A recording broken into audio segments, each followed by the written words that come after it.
عمران خان کی گرفتاری، زمان پارک اور بنی گالہ کا سروے مکمل، رہائش گاہ سے غائب ہونے کے راستے موجود، کیا بنی گالہ سے گرفتاری آسان؟ قانون نافذ کرنے والے اداروں نے زمان پارک اور بنی گالہ کا سروے مکمل کر لیا ہے اور جائزہ لے لیا گیا تاکہ جیسے ہی احکامات موصول ہوں P T I chairman Imran Khan کو گرفتار کیا جا سکے۔ گرفتاری شام کے اوقات میں کی جا سکتی ہے اور اس پوری کارروائی میں 20 منٹ سے زیادہ وقت نہیں لگے گا اور متعلقہ حکام نے ایسا طریقہ سوچ لیا ہے جس میں مزاحمت نہیں ہوگی۔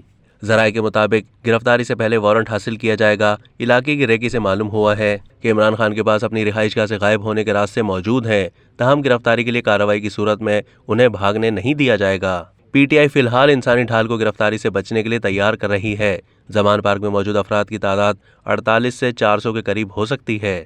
یہ تعداد ہفتے کے آخری دنوں میں زیادہ جبکہ دیگر دنوں میں کم رہتی ہے، اس لیے پولیس کو گرفتاری کے لیے بھاری نفری کی ضرورت پیش نہیں آئے گی۔ دلچسپ بات یہ ہے کہ عمران خان کی ٹانگ کا زخم اب ٹھیک ہو چکا ہے اور گرفتاری کی صورت میں یہ بات میڈیکل بورڈ سے بھی ثابت ہو جائے گی۔ ذرائع کا کہنا ہے کہ اگر گرفتاری بنی گالہ سے ہوئی تو آسان ثابت ہوگی۔ اب تک کے لیے اتنا ہی۔ مزید معلومات کے لیے ڈیلی جنگ کے یوٹیوب چینل کو سبسکرائب کیجیے۔